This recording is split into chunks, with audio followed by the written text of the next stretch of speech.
هذا ما خصكمش تقلقوا ملي يكونوا الارقام مزيانين، ما تقلقوش.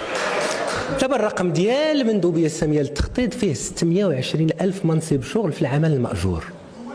خاصكم، لا اسمح لي، العمل المأجور ماشي التشغيل الذاتي، العمل المأجور. الله يخليكم، راه زعما انا بكل امانه نقلت لكم بكل امانه، تعرف شنو نقول لك بكل أمانة. لان اش غنربحوا الا قلنا شي حاجه ماشي صحيحه؟ ما غنربحوا حتى شي حاجه. لغه الصراحه هي اللي كتجعلنا نتقدموا.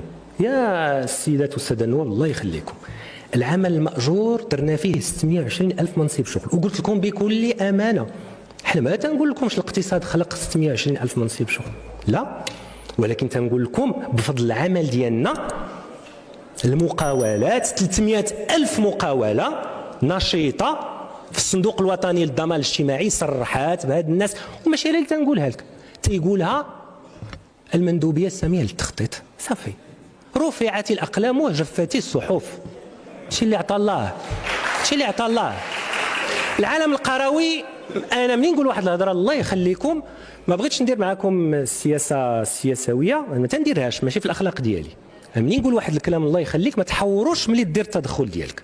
ما عمري ما قلت لك العالم القروي خليناه، بالعكس 70% د مناصب الشغل اللي تخلقوا في اوراش كانوا في العالم القروي.